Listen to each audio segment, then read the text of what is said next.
I'm going to begin by kind of reviewing a little bit of what I talked about yesterday. I'm aware that I'm talking about technical issues that perhaps has a different vocabulary or a different way of thinking about the work that you do. And so I want to begin by remembering we're talking about processes happening in the brain. And really we want to talk about the effects of Montessori education on the development of the brain. And I begin today with a little bit of a quote from another person in my field, another pediatric neuropsychologist whose name is Leonard Koziel.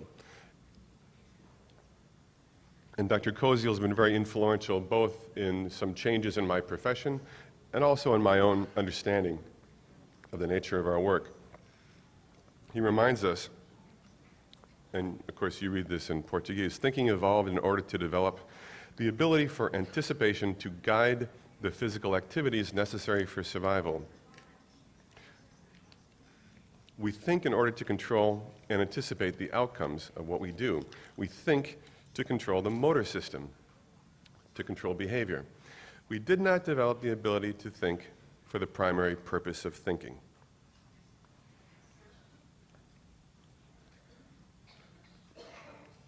And I hope that you understood some of yesterday's presentation about that intelligence, that thinking, that cognition serves the primary purpose of planning what we're going to do. When I see this, I should do this. We have to deal with novelty. And we have a vast set of complex neurological networks that help us apprehend the world. Where are things? What are the things for? Help maintain arousal of our attention and consciousness. Help us decide what we should do with the conditions that are in front of us. If we are confronted by the same conditions often enough, our brain is designed to develop routines so that we don't have to think about it quite so much anymore. And when we develop routines, we can free up cognitive resources and energy to do other things. When the presentation of the materials becomes pretty automatic, then your purpose for being there can be to interact with the child. And until the material presentation is automatic, it's going to be too much about how to present the material. And the whole purpose of this talk today is to discuss what happens when the material presentation is automatic, and when your ability to review what's happening in the entire environment, when that process becomes kind of automatic. When you have a set of behaviors that you know tend to work with a child who is more challenging to you because he or she does not seem to be able to find something of interest. There was a time when you didn't know what to do with a child who didn't spontaneously display interest. But now that you have more experience, you've worked out some things that you can do. So what is it like for the Montessori teacher, excuse me, who is advanced in her career or his career and doesn't have to spend a lot of time trying to figure out what to do? Just like there comes a point in a musician's career when it really isn't quite so much about learning how to play the instrument. The Montessori teacher who's developed a level of expertise plays the instrument, that is the classroom, that creates beauty in the environment, that responds without reacting to conditions in the environment. So that's what today's topic is about. When the Montessori teacher understands well enough the conditions that he or she will find in the environment, understands well enough the operation of the materials, the operation of the classroom, then looking around, figuring out what needs to be done and doing it, is not about the mechanics, like the conductor of the orchestra, who has spent weeks helping each musician, each section, master the material, understand how loud we want to play this section, the intensity we want, the rhythm we want, the pacing we want, and then when the performance comes, the conductor plays the orchestra. It's no longer about the mechanics, it's about making beauty. When the Montessori teacher understands the principles and understands the operation of the environment, the Montessori teacher with expertise plays the classroom. You're going to have to forgive me because I'm going to cough a little bit, but my friends have given me things to help me. So then you're going to have to listen to me talk with marbles in my mouth. Okay, that's a joke. I'm going to try to put them in my cheeks so you won't hear that.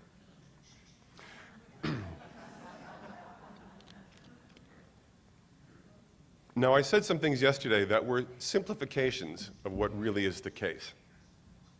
I like this phrase, look around, figure out what needs to be done, and do it, because I think it nicely characterizes the kind of processes that we engage in all the time, most of which we don't really think about because they're automatic. You don't think about how to find a seat. You just find a seat. You don't think about how to take the notes. You just take the notes. But this phrase implies a kind of sequentialness. Look around, figure it out, do it. And that's not really how it is. In fact, there are so many automatic processes happening simultaneously. In fact, a better representation is not the sequential nature of this. It is really something that looks more like this.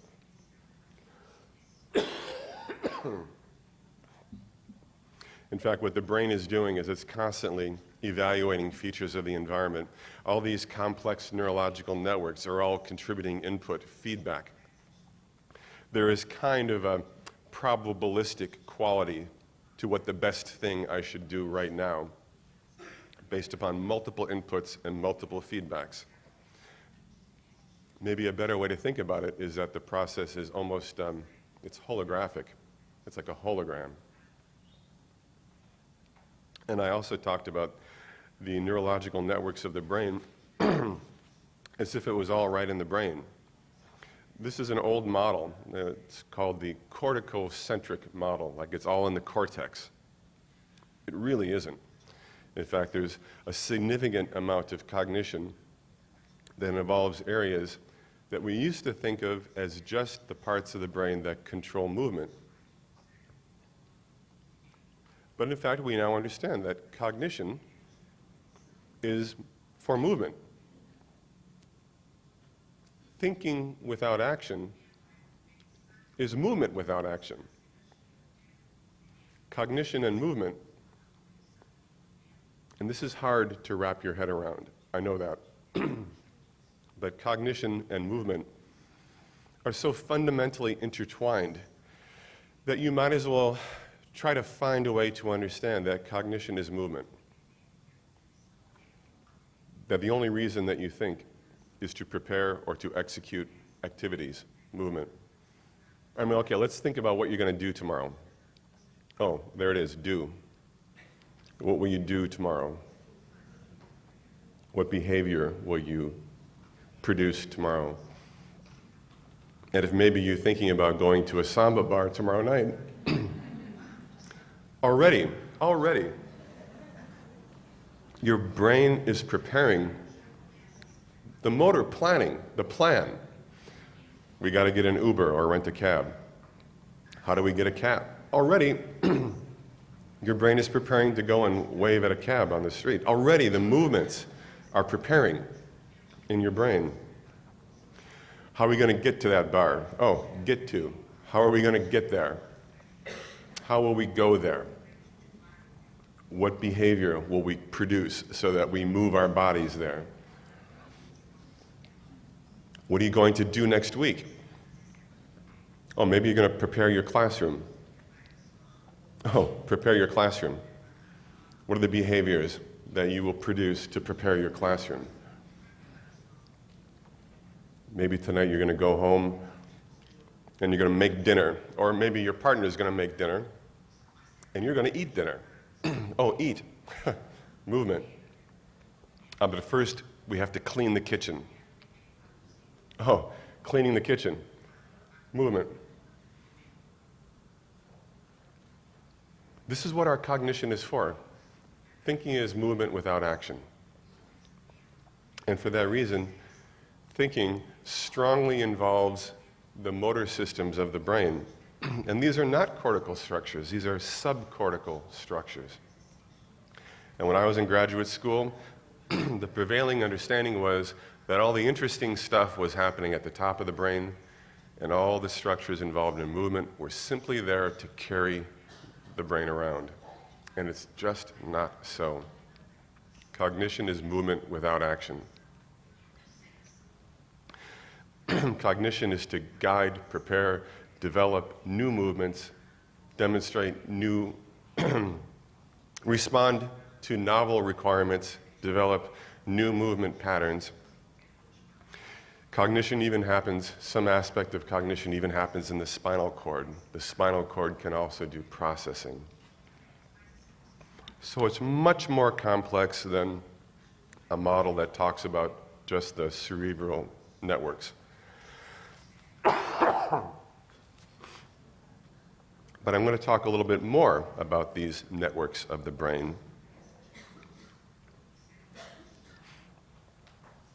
Okay, now I want you to read this as I talk about them. And if you can't see them, I'll talk about them. Okay, so I mentioned yesterday something called the ventral attention network.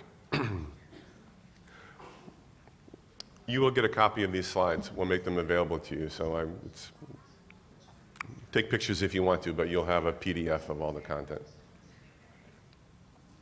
So there is a system, there is a complex cognitive network that provides information about what an object is and what it's for. There's a network that knows that's a pencil, and a pencil is used for writing. But there's another network, the dorsal attention network, that is both controlling your attention in space. So some of you in space are attending to the screen. Some of you are shifting with the help of the dorsal attention network to pay attention to the space in the room that is the speaker. Or maybe you drop your pencil and the dorsal attention network shifts your focus to where the pencil fell. Where is the speaker? Where is the screen? Where is the pencil? These are all the operations of the dorsal attention network. The dorsal attention network, curiously, also has information about how the object is used. The ventral attention knows this is a pencil, it's used for writing. The dorsal attention network contributes how we use the pencil for writing. These networks have to talk to each other for you to take notes. We talked about the frontoparietal network. Really, this is the home of those things that you know about, most of you call the executive functions. And the frontoparietal network is engaged when we're doing something effortful, when we apply our attention to a task, when we're learning a new behavior. The frontoparietal network, in conjunction with the ventral and dorsal attention networks, was strongly activated when you were learning new Montessori material presentations, or when you were learning how to drive, or when you were learning how to operate a tricycle when you were a child. And the frontoparietal network is engaged in practicing, in creating, practicing, and storing new sensory motor couplings. The automaticity of when I see this, I should do this, and I know that this thing will happen. That pattern is developed through rehearsal in the frontoparietal network. And together these networks form something that's described as the action control network. Now we use these networks all the time to get around in a new place, to study a new subject, to get to know a new person, to find a new place to live. They're active all the time for all kinds of conditions, but these are their primary function. So we have some other ones. We have the visual network, which is engaged in, well, visual processing. We have this sensory motor network, which produces the motor actions that have been stored. We have the limbic network, which provides reward and stimulation to the brain. And the purpose of all of these networks is to manage this guy in surviving in the world. That's what they're for. That's what the brain is for. And now let's watch this guy in action. Let's look at this boy that we saw yesterday. Let's look at him again. And think about how he's finding things in space, how he's shifting his attention, how he's developing new complex sensory motor sequence. Of course, he's refining his sense of size. Yes, that's right. It's a sensorial material. But in a sense, you could say, he's developing the ability to work with size and with his body and with his motor system. He's even developing the ability to place a block in the right place. So I think it's good to watch this video. I'll stop talking. It's about 2.5 minutes, but think about all the things his brain is doing. Yeah, it's a sensorial activity, but everything we do involves all these networks that we're talking about. It's not like one goes to sleep while something else is active.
Okay, our hero does it. Our hero wins the game. Now you notice that he also could tell. He could tell when he got it wrong. He could tell when the block was in the wrong place. Where does that signal come from?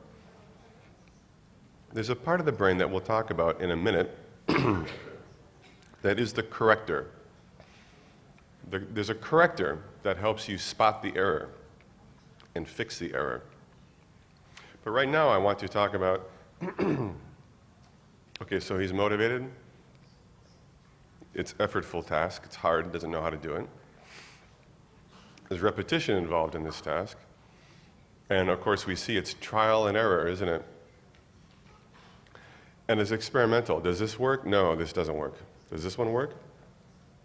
And he's interacting with his environment, which is what the brain is designed to do. That's the purpose of the brain. And with practice, he'll develop automaticity.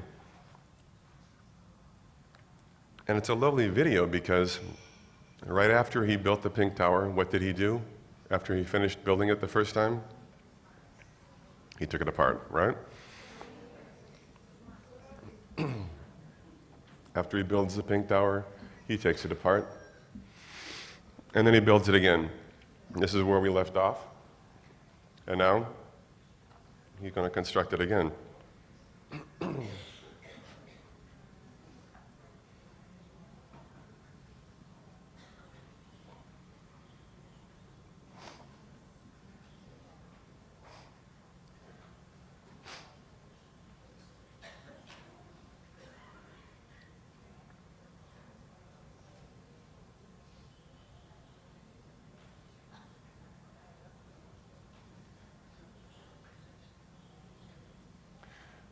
So the last time it took him 2 minutes and 35 seconds to build it, and now he's built it in about 27 seconds. And this was the next time. This was the time right after that time. So it's a lovely illustration because he's building automaticity.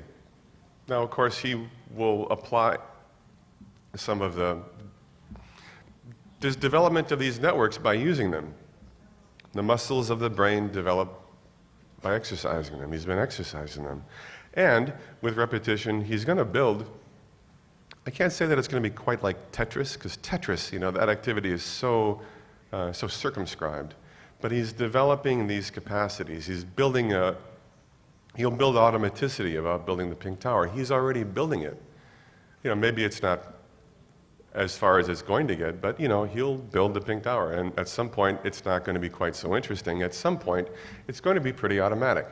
At some point, it's going to be just played back by the sensory motor network because that program has been worked out. And then his wonderful teacher will show him another activity that presents just a little bit more challenge. And he's going to say, I can get this. Maybe I'm going to have to work at it a little bit, but I'm going to get this. And then he'll master an activity that's a little bit more difficult, and he'll continue to refine the cognitive networks to build increasing automaticity. And of course, this is one of the reasons why practical life is so essential, because all those activities of life, of survival in the world, as well as refinement of the ability to control the body, are all developed directly with practical life. So you noticed another thing that he was experiencing while he was constructing the pink tower. We would agree that he was into it, right?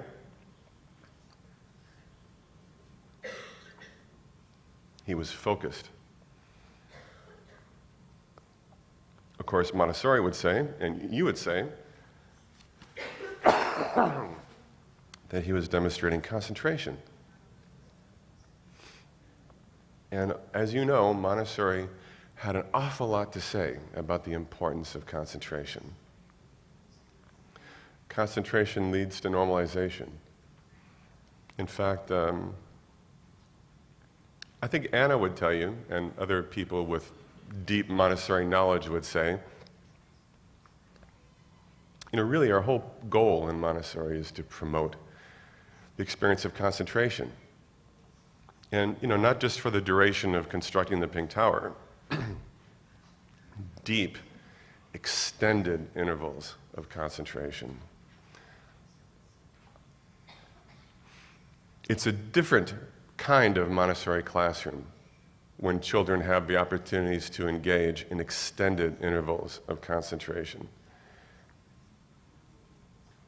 There are things to learn for children, but if you are teaching, if you are taking precious time to be a teacher and not a facilitator of concentration, you simply must go back and read more Montessori, because that is not your role. You are not a teacher. You are a creator of opportunity, an opportunity for concentration.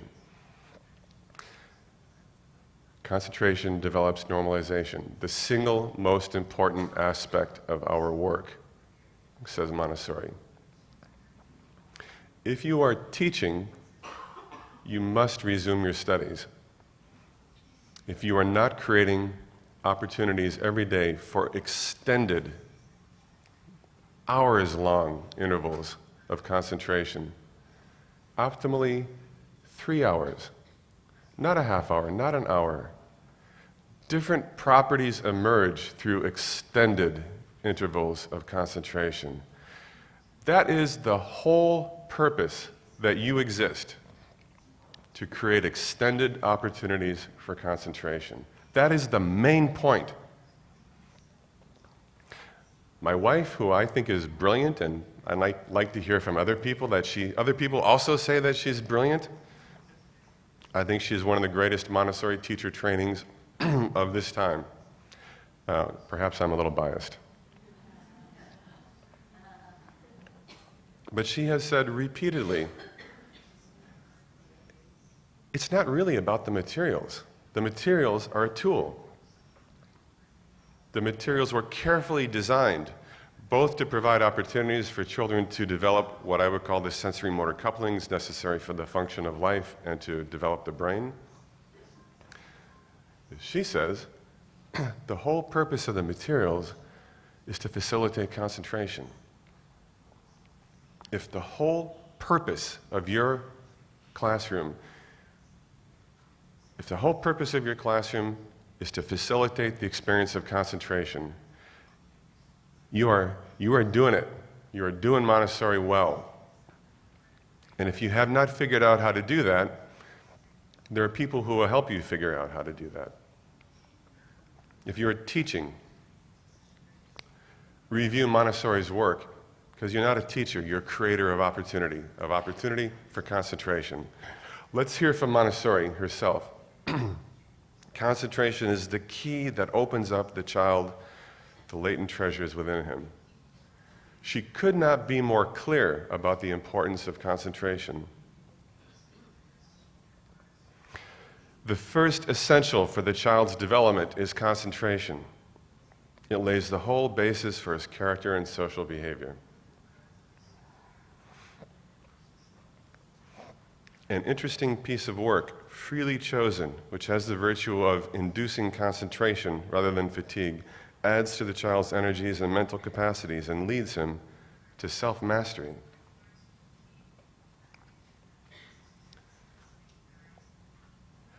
We're in the self-mastery business.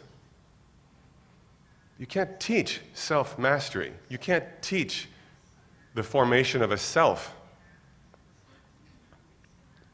You can't teach the ability to demonstrate agency, to as a free conscious entity on the world, to exercise some effect.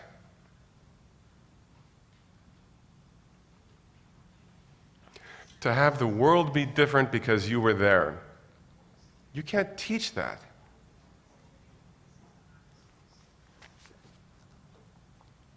But you can create conditions that help a child develop that. And those conditions mean opportunities to engage in concentration. And we have to help that. We don't want to interfere with that. Praise, help, or even a look may be enough to interrupt him or destroy the activity. It seems a strange thing to say, she wrote, but this can happen even if the child merely becomes aware of being watched. After all, we too sometimes feel unable to go on working if someone comes to see what we are doing. And in a moment, we're trying to talk about the part of the brain that is activated by awareness that someone is watching. It's not a part of the brain you want active during important conditions that, again, we'll talk about. The great principle which brings success to the teacher is this: as soon as concentration has begun, act as if the child does not exist. Naturally, one can see what he's doing with a quick glance, but without his being aware of it. This is one of the great tragedies of many of the habits of modern parenting. Many of the parents of the children in your schools feel that it's their role to take a very active interest in their child. And that's good. Let's have an active interest in the child. But often they have been led to believe that their active participation in the child means that they must reward the child, they must praise the child. And you know better than that, because praising the child directs the spotlight of attention from the activity back to the self. praising a child takes him or her out of their state of concentration.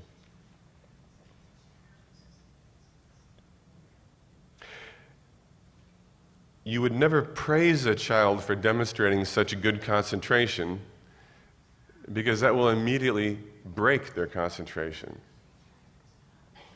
And if the whole purpose of your Montessori classroom is to create conditions that allow children to experience concentration, then you're working against your own interests by, well, again, you wouldn't do this. Jonathan, you're showing very good concentration. Congratulations, you're a very good boy today for concentrating so well. You would never do that. But poor Jonathan's parents probably want to do that because they don't know any better. And in a similar way, when Jonathan has begun to engage deep with constructive triangles, that he's mastering the triangle nature of the world, that triangles are triangles are everywhere. To discover that. Or worse, to have a kind of a developing awareness of that. Something below his use of language or below his awareness, but a developing sense that he's identifying a principle.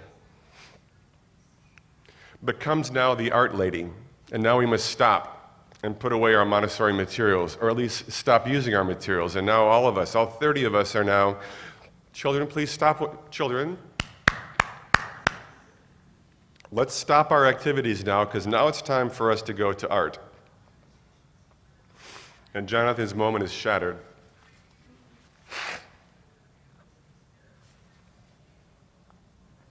So I want you to think about why those things happen. I'm going to recommend that you don't do that, because your primary purpose is to create conditions that allow Jonathan and his colleagues to experience long intervals of deep concentration. And the art scheduled event is an interruption for that. Maybe your parents want there to be art. Maybe you can create conditions where art is available, where art is always available. So I'll leave that to your community to figure out or to discuss how to do that, but all I can do is leave you with what Montessori said about the importance of this. And she said, the result of concentration is an awakened social sense. The teacher should be prepared for what follows. To those little newborn hearts, she will be a creature beloved.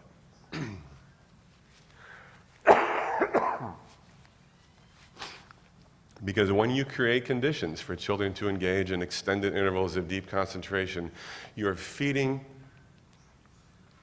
not feeding their soul. You are feeding the growth and development and expression of their soul.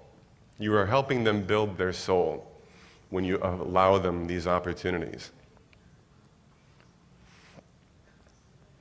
I mean, if we say feed the soul, it implies there's already a soul, okay? Well, sure, okay. We can talk about religious philosophy, but the point is, they're building that soul. They're building that self, okay, that identity. They're building the agent, their agent, them. The world will not be a different place because they were here if they don't have a self, if they don't have a sense of who they are, what they can do, if they don't have the capability to demonstrate agency, to make an impact. And they can't do any of that without a developed brain. And they develop their brain by engaging in concentration. Because it's in concentration that they are demonstrating motivated, effortful, repeated, trial and error, experimental interactions with the environment. They're constructing the systems of the brain that they need to survive. And while they are engaged in this construction process, when they are working with the self-correcting materials, one part of the frontoparietal network that is pretty well known and pretty well understood is something called the dorsolateral prefrontal cortex. Ooh, what a scientific-y sounding name, huh? Maybe you can drop that into a conversation sometime next week. Oh yeah, we were learning about the dorsolateral prefrontal cortex, one of my favorite brain structures. Oh, you don't know what the dorsolateral prefrontal cortex is? Really? Really, you don't? Oh, well, I do. The dorsolateral prefrontal cortex is active during concentration when we are learning new activities, when we're developing new automatic behaviors. And it is the part that says to say, that's not it. It's the part that corrects you. It's described as the inner critic. And it's what you need to know if you're getting that material presentation right. Now, the inner critic can be quite critical. The inner critic can sometimes almost be destructive, and it's criticism, okay? But it's essential because it's the part that tells us if we've got it right or not. The joy that the child displays at the end of constructing the pink tower, confirmation, he's got it, this is it. Dorsolateral prefrontal cortex, yes, that's it. And you know, when you're a figure skater and you're at the Olympics, you don't need a dorsolateral prefrontal cortex. When you're a Montessori teacher who's mastered material presentations, you don't need the dorsolateral prefrontal cortex evaluating how you're doing this presentation. Because the evaluator interrupts the automaticity. The evaluator is necessary when you're constructing the automaticity. It helps you know during the practice, yeah, this is it. Ah, no, I got it wrong. Okay, it's got to be this, then this. Not this. It's this, yeah, that's it, okay. Now I do it again. That was it. The musician who plays the scale or plays the passage and this time gets it right. Yes, that was it. The teacher who perfects the presentation. The child who perfects the material. Yes, that was it. And when you're at the, and so how did she get here? Well, she's been hearing from her dorsolateral prefrontal cortex for many, many years as she's been developing the fundamental motor sequences, the sensory motor sequences. The ice feels fast today, feels fast. So I adjust my skating. I adjust my motor system to respond to the ice conditions. And it began with crawling, and then went to walking, and then to figuring out how to maintain balance on skates, or before skates, on ice with boots. And at every step of the way, new sequences were built, new sensory motor couplings were constructed, and then they were strung together. And now we can do a spin. That's a good trick. But we spent a lot of time mastering each step of the spin until we built a larger scale sensory motor sequence that was made up of many, many littler sensory motor sequences that were made up of littler still sensory motor sequences. You know, beginning with, this is how you lift your leg, okay? Lifting the leg meant to, and when did we learn that? And we were babies when we started doing that. So now we're at the Olympics, and you know, probably the top two or three or four figure skaters at the Olympics, I mean, they've all done the hard years of work. They all have remarkably well-developed sensory motor couplings. And the routine, they've heard from the dorsolateral prefrontal cortex along the whole way, but then the routine was mastered. And now we don't want to hear from the dorsolateral prefrontal cortex. We just want to play. We want to play it. The musician doesn't need to suddenly wonder if they're using their mouth properly. That causes self-consciousness. That directs the spotlight of attention back on the performance. That's the person who walks into the room and stands over your shoulder and watches you do an activity that you already know how to do well, but suddenly their eyes feel like poison for your performance. Their presence wakens the dorsolateral prefrontal cortex. The inner critic becomes active. Am I doing this right? Well, you know what? I was a minute ago, until another voice was heard from. The voice that interrupted my, oh, and now we're going to use the word, the voice that interrupted my flow. Flow. It's not about how to skate.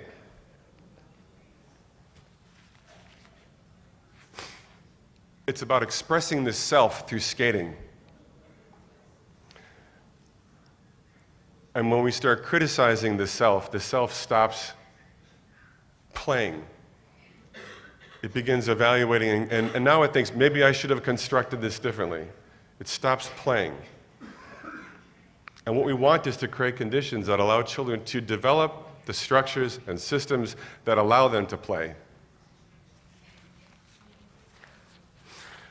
We want the orchestra to have all of its technical competencies perfected. We want it to know the music. It's no longer about learning the musical passages.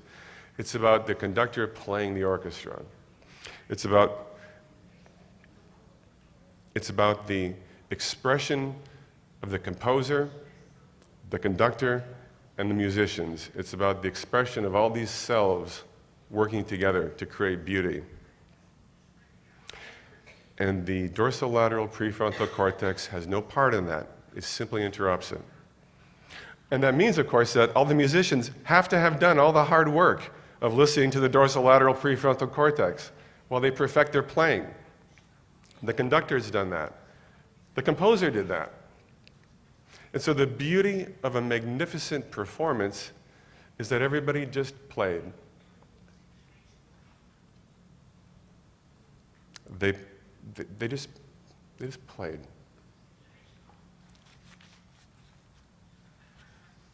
But they didn't start there. None of them started from there. All of them had to practice. All of them had to develop the fundamental neurologic structures necessary to play.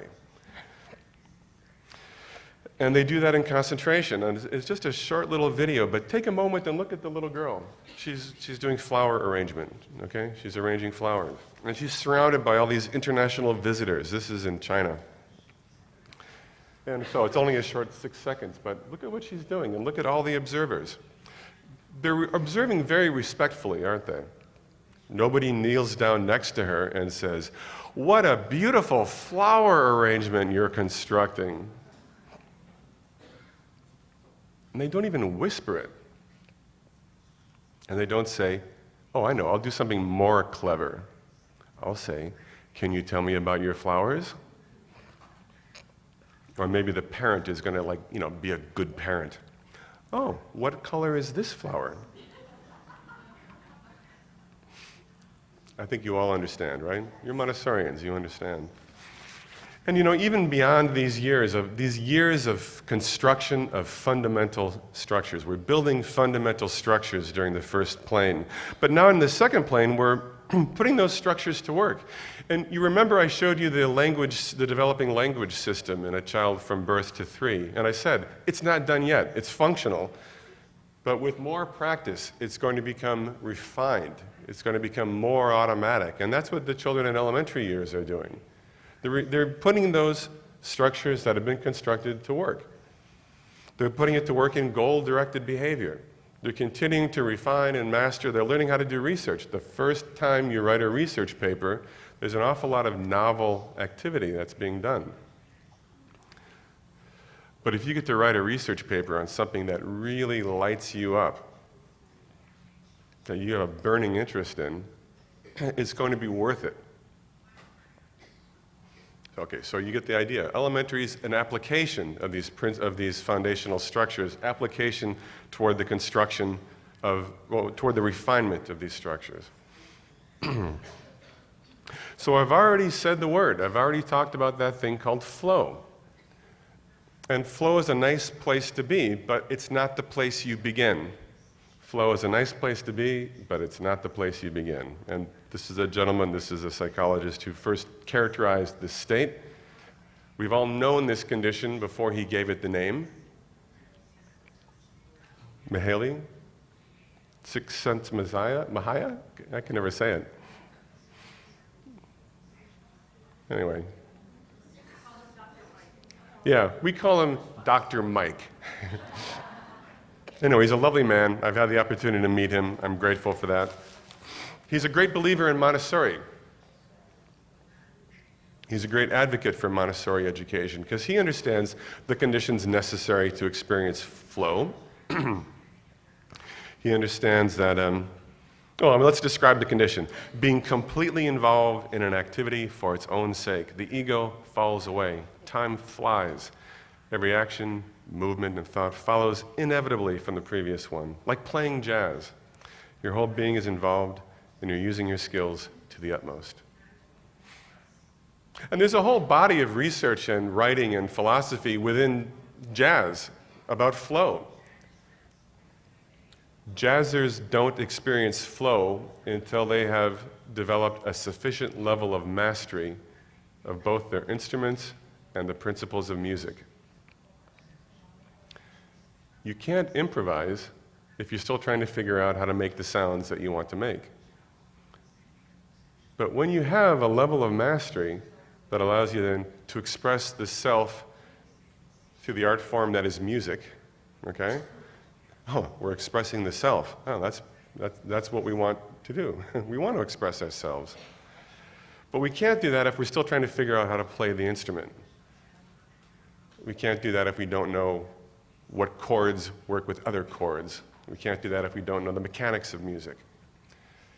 And we're going to hear from our dorsolateral prefrontal cortex an awful lot while we're mastering the instrument, while we're mastering principles of music. But if we live for music, as some people do, if the music is in us, then we'll engage in the motivated, effortful, repeated, trial and error, experimental interactions necessary to master the instrument, necessary to master the language of music, so that the music that's in us can be expressed through the art form of music.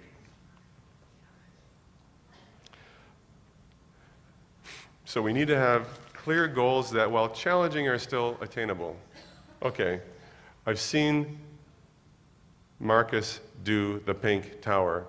I think I got that, or I think I can get that. So I'll do the long work on developing that skill. Yeah, okay, see, here again. I've mixed myself up, because when I'm mastering the pink tower, I'm concentrating, but you could argue that it's really not about flow at that stage. I'm mastering the foundational necessary for flow. But I've mastered some fundamentals of movement. So if it's no longer about the movement, it can be about construction. And okay, so in these early years, it's also about the movement, right? It's also about the movement. So maybe pink tower is not a good example. But yeah, playing the instrument is a nice example. Playing the classroom, that's a nice example. I can do this. You know, things are getting a little bit chaotic here, but I got this. I can adjust the conditions. I can play in my classroom so it becomes harmonious again. And yeah, it requires your attention, but it's not the attention necessary to develop the mastery. It's the attention necessary to play the orchestra. And it's got to be something you want to do, because it has to call your attention. But when you're there, as you know, if you've played tennis or golf, or it's easy to describe it in physical activity terms. But this exists everywhere. It exists everywhere when we have developed mastery and we're using our capabilities to their utmost.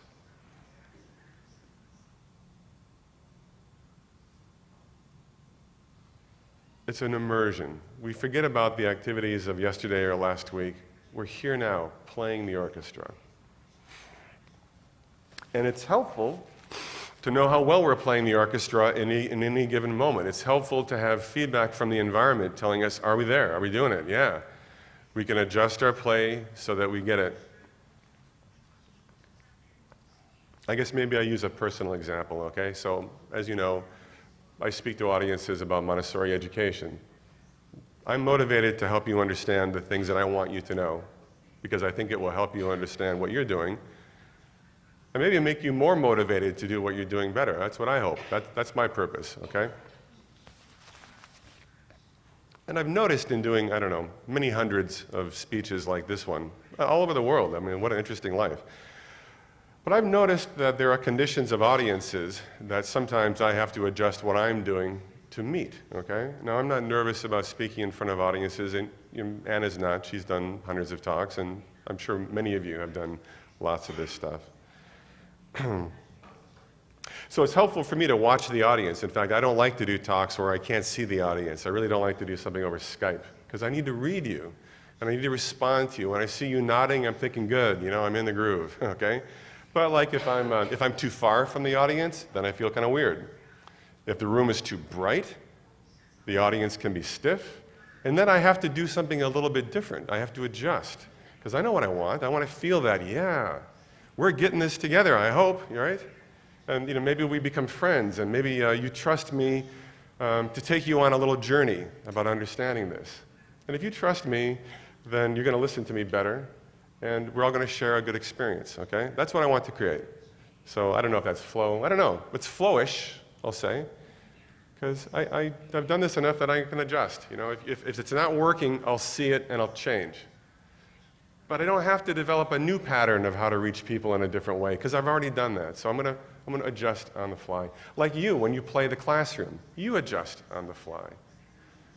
When you, who's played tennis for so long, have a new, very worthy opponent who has detected your weak backstroke, and when you've got to up your backstroke game to its maximum, yeah, I'm here. We came to play. It's ecstatic. It's not boring. It's engaging. But it's not about how to do a backstroke. It's you doing your best backstroke. And you're not thinking about what you're going to do tomorrow or last week, or what happened last week, or that thing that went wrong in 3rd grade. But you have to have the skill level developed to do it. It's a high attention, low effort, because the effort is in developing the skill. The effort is in mastering the instrument. I mean, really mastering the instrument. The effort is in mastering the material presentations. If 3 years in, you're still kind of shaky about some of your materials, you know what you need to do. You need to master those materials so that it's no longer about how to do the presentation. It's about how to play the classroom, about how to read the child, about how to reach the child better. And flow is, whatever your ability level, you'll experience this if you're using everything you've got to perform a task that you care about. But you've got to at least be able to do it. You've got to at least be able to do it. And the only way to get there is to put the long, hard time in. You got to listen to the dorsolateral prefrontal cortex a lot to get there. And that hurts. You got to apply a lot of effort to get there. Perhaps you know people who decided, oh boy, Montessori teaching is not for me. There's far too much that I would need to do. There's far too much effort that I would need to exert to do what you do. God love you, it's not for me. Okay, so we've been talking about what's happening in the brain. We now know that there are certain patterns of activation that kind of help support the discussion that I'm having right now. We know that the dorsolateral prefrontal cortex is alive and talking to us and correcting us, or saying, no, not that. No, not that. No, you missed a step. It's evaluating our performance. That's how we develop mastery. And it's deactivated during flow. It shows reduced activation, but its neighbor shows increased activation, an area called the ventrolateral prefrontal cortex. It's a different part of the frontal lobe. It's a different part of the action control network. It's a different part of the frontoparietal network. And this becomes more active. And this seems to be a part of the brain that kind of manages action. Okay, it's not learning the action. It's kind of like, well, let's use the tennis example. You know how to play tennis. You played tennis for 15 years. You're a really good tennis player. And now you have an opponent who is possibly even a little bit better than you. So you're bringing your highest possible game. And if you're evaluating your backstroke in real time, you're not at your highest level. You're just playing, okay? You're playing the game. And it seems as if the ventrolateral prefrontal cortex is kind of managing how you play the game, okay? It's not evaluating you, it's calling up, ooh, this pattern, that's it. Now we're gonna do, we gotta switch to that pattern, okay? Oh, he's seen my weakness, okay, so I gotta adapt. I gotta adapt and I gotta play like program 2C, okay? That's this one where I run forward and then I reach for it. Okay, and it's not about how to run forward and reach forward. I'm gonna manage that activity. I'm going to adjust on the fly. I don't have to master it anymore. I'm loose. I'm engaged. Whoa, this guy's good. Okay, let's play, man. Bring it. Bring it. Okay, and I love it because everything I've got in me is being called upon. And I love it because I feel that I feel I'm using everything in me. This is fantastic. It's exhilarating. And our ventrolateral prefrontal cortex is the manager of this behavior. I'm adjusting, I'm responding, but I'm not really learning at this point. I'm playing the orchestra. On your best day, you're playing the classroom. You're not learning the instrument on your best day. You're just playing the classroom. And you know what? It's interesting. Think about all that development that Montessori children are doing. Think about all the mastery of how to operate their body. Think about the mastery of those cognitive networks. A lot of practice finding the objects. A lot of practice mastering how the object is used. A lot of mastery engaging the activity control network.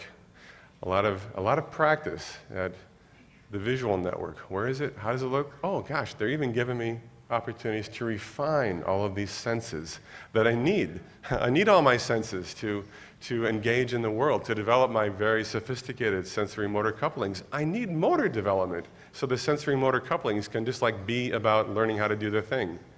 Learning that when I do this, this will happen and I can count on it. I've done it enough times that I have some predictability that when I see these conditions, this is what I need to do.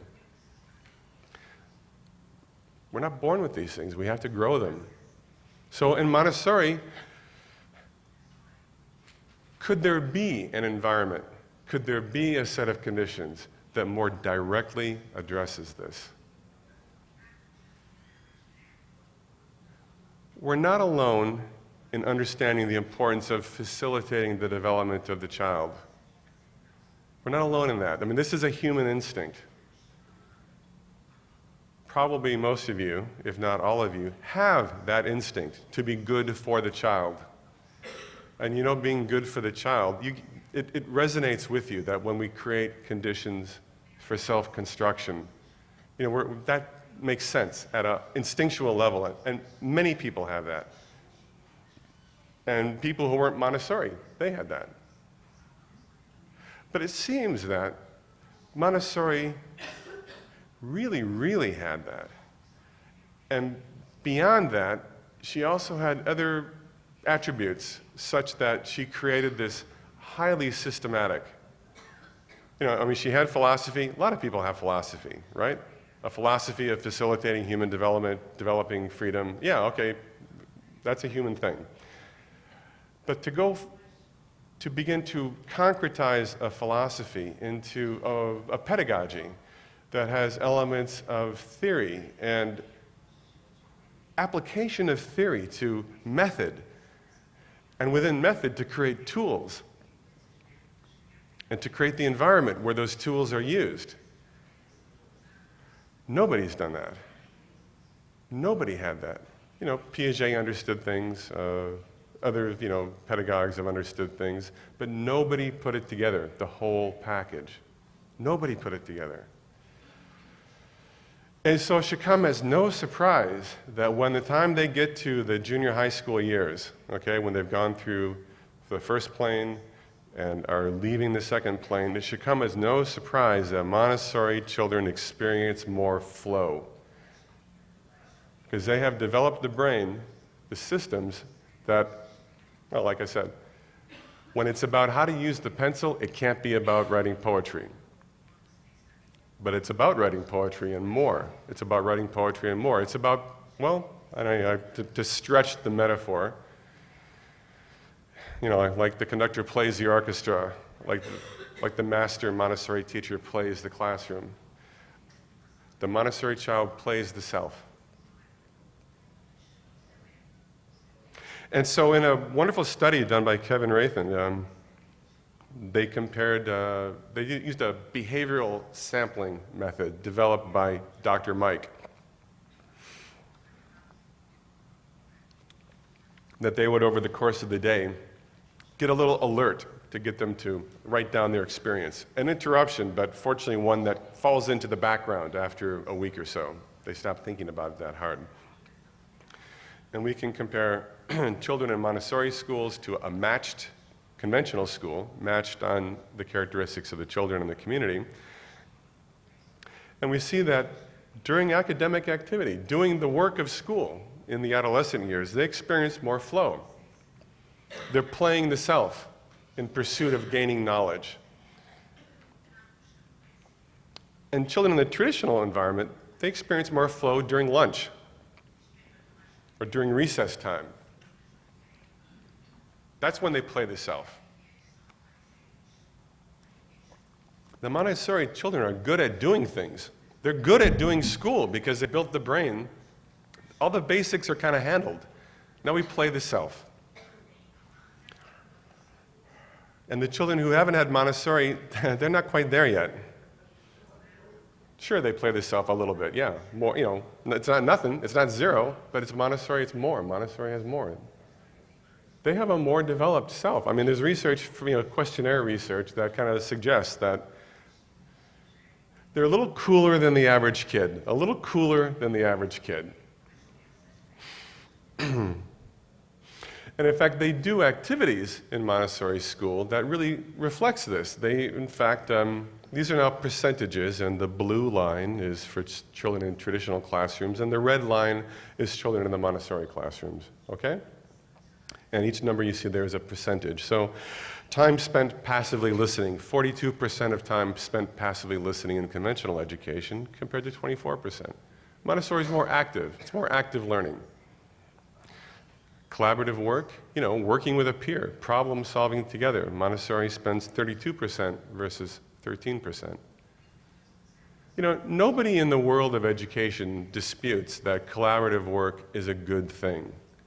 Yes, we want to see more collaborative work, but if your basic structure is children sitting in rows at desks while a teacher lectures them on content, on knowledge that they will be tested on later, yes, we should do more collaboration, but not during the test. No, not during the test.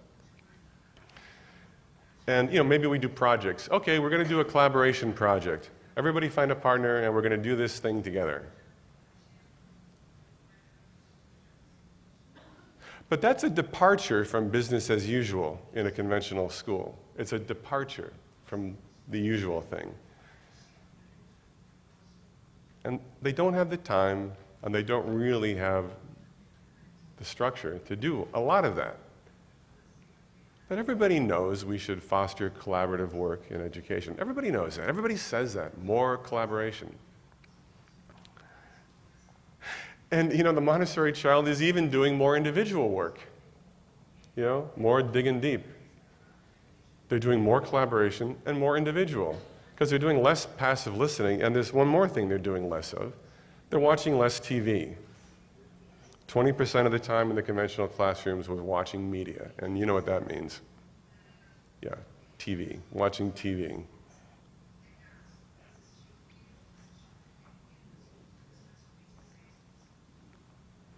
Okay, so let's see. We've talked about these neurological networks, and I said something yesterday that I want to underscore today.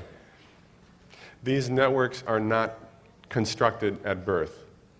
It's as if the right-of-way is there. The sort of structures are there, but the connections really aren't yet. You understand what I mean? Or the connections aren't built. The path is there, but the path really isn't activated until it gets used. And to be clear, these structures, these networks, they will develop because they are fundamental to being alive. They're fundamental to our design as a human being. But how well developed will they be? And when will they be fully developed or more fully developed? Like everything else, they develop with use. That language system, everybody's language system matures compared to that kind of cloudy, hazy one we saw yesterday. Yes, because it gets used. We use our language systems. But how much did we use our language system already? How refined has our language system? How refined has our ventral attention network, our dorsal attention network? How refined is our frontal-parietal network? How refined is our visual network? Our other senses? How refined are they? Well, if we've been using them more, they are more refined. If we use them more, they're more mature, because that's just the nature of this stuff. Yes, they all get built. Yes, they do, because these are fundamental to our design as human beings. But how well developed will it be now, say at age 10 or 12 or 14? And maybe everybody gets pretty well developed by the time you're an adult. But is it all developed the same? Does everybody kind of reach their max? I think the evidence is that maybe it doesn't. So we know from this study that, in fact, IQ is related to the maturation of these systems, okay? If you have a better developed frontal parietal network at age 10, if you have a better developed external problem solver, you'll perform better than children whose frontal parietal networks is less developed on an IQ test. I give IQ tests. IQ tests are a whole bunch of external problem-solving activities. If you have done literally, could I say millions, at least hundreds of thousands of more, if you've had hundreds of thousands of more opportunities to engage in external problem-solving activities, of course your frontal parietal network is more practiced, more developed, more exercised. And yeah, so maybe you're doing something at 10 that a child with a more typical experience, maybe they can't do until they're 12. Well, Jonathan is one of our bright stars. Maybe Edward at age 12 could do what Jonathan is doing now. Maybe, very likely Edward will be able to do that, but Jonathan can do it now. He can do it early. So now Jonathan is an identified bright star in our class, in our school. Let's give Jonathan continuing extra attention. He's going places. He's one of those kids we get from the Montessori school, and they all seem pretty sharp. You've heard that, right? Well, this is why they're pretty sharp, because their brains are better constructed. Now, seriously, there's a neuroscience graduate student in Geneva who's actually done imaging research of the brain comparing Montessori versus conventional, okay? Children from Montessori school versus a conventional matched control group. Not perfect, not randomly assigned, but matched.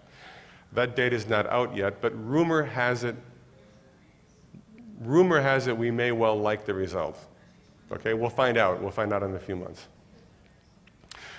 Okay, we're going to wrap it up now. I've been talking for an hour and 7 minutes. Can you give me like 7 more minutes?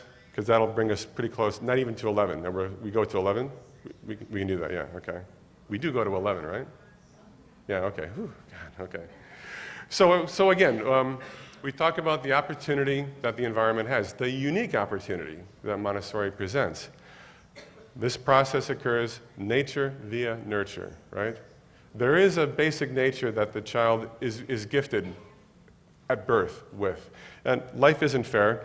This process takes place through that interaction between what nature gave the child and the child's experiences in the world. You understand that, right? It's not nature or nurture. It's a child's nature is developed through the experiences they have in the environment. That's the nurture. And so, yeah, that's how this stuff gets built. And we've talked about how it's advantageous to have better built, more mature systems. And, some families really got it. Some families really got it and they can do it. They are born into conditions that they have what you might call environmental sufficiency. Okay? They have enough in their environment. But not every child is born to those conditions. And you could take two child. Let's say you take a child who has this level of developmental potential given what they've been gifted at birth. And we could take another child who has the same developmental potential but was born in more difficult circumstances. And maybe the child born in more difficult circumstances has an environment that really only helps them, the nurture part. It's not adequate. They don't have the same experiences. They have this potential, but it's not met because they don't have the experiences that build the systems that could have been built. But somebody from a different background has a more adequate environment. But we can create conditions. We can create conditions for every child so that every child has a degree of environmental sufficiency, that they have a much better chance at meeting their biological potential. Do you all understand what I mean by this? Okay?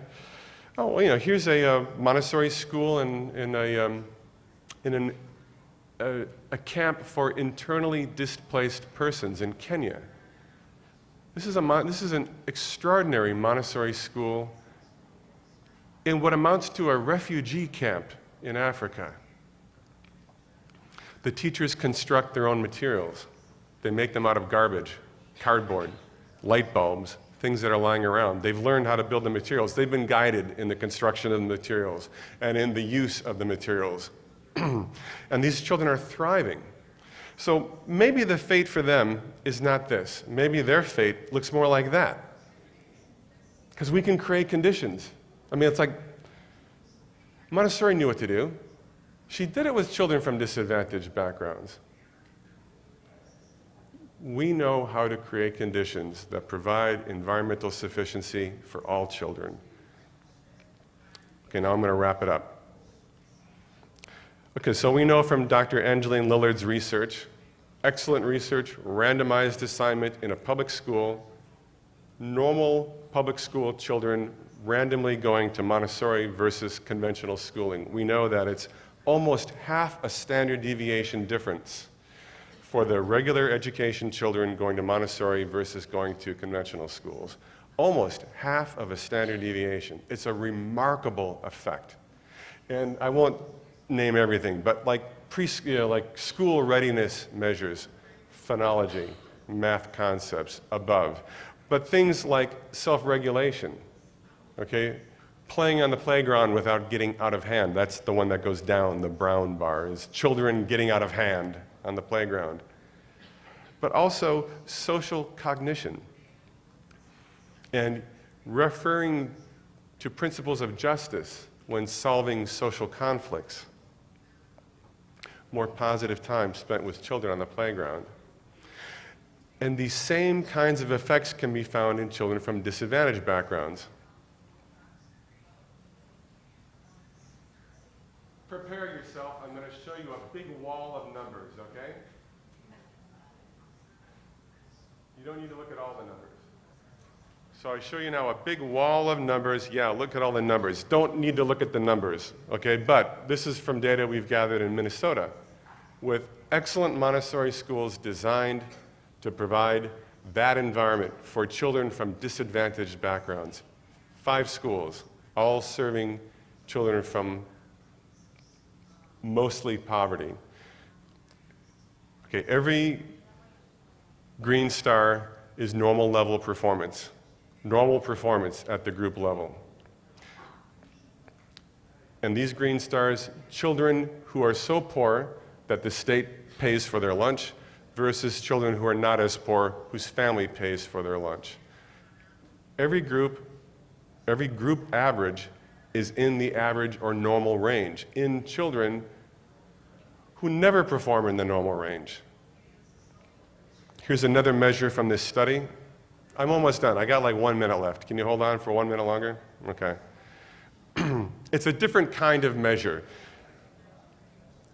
And it's examining, I'm sorry it's in English, but personal and social development. That's one index. Language and literacy, another index. Mathematical thinking, another index on this measure. Expression of the arts, physical health and development. And the numbers you do see there, that is percentage of children throughout the entire state of Minnesota, where I live. It's a Minnesota sample showing basic competency of these dimensions. So between 50 and 70% of children in Minnesota meet basic competency in these domains. And these are the children from the poor schools. Can you see those numbers? 98%, 100%, 98%, 96%, 92%, 91%. That's what Montessori is doing for children from disadvantaged backgrounds. That's what you can do. That's what you can do. That's what you can do when you do Montessori well. I want to say something that I want you to remember. When I began this work in Montessori, I was a professor at a university. I was a PhD in neuropsychology, okay? And I learned about Montessori and I thought, boy, this has been around for a long time. I wonder how this could be tuned up. Tune it up for the modern age. They got a lot of old-looking stuff around here. And in the course of my time in Montessori, I have found humility around that. Because what I have realized is that for whatever confidence I had when I entered this, I'm now humbled by what I see in Montessori's work. And I have concluded, as many people that I've spoken to, I am not going to improve on the work of the greatest developmental genius in human history. And I will never really get the depth of what Montessori, what she saw so clearly, okay? But if I study Montessori carefully, and I think really hard about what she's saying to me, maybe I can learn more. I don't think that any of us are really going to improve on the work of the greatest developmental genius in human history. And none of us will ever really see it as clearly as she seems to have seen it. But all of us do our work better and do more for children when we study harder, maintain humility, and try to go deeper. Now, I want to end on a quote, not from Montessori, but from a famous Brazilian pedagogue, and I thank Lou for finding this quote for me. Some schools...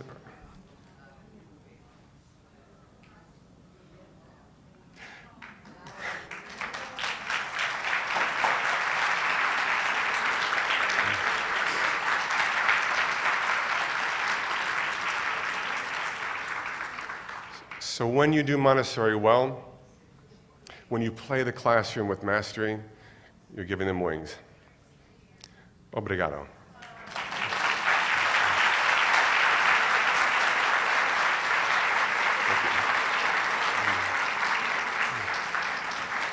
Okay.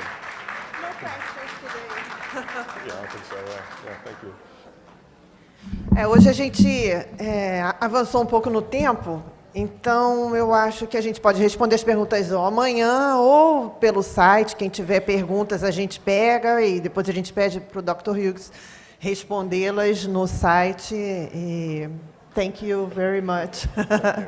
A gente vai fazer o intervalo, são 20 minutos. Daqui a pouco a gente volta e vai ouvir a professora Anna Perry falar sobre a formação do guia Montessori como um agente da paz. Até já. Thank you. I told them that you made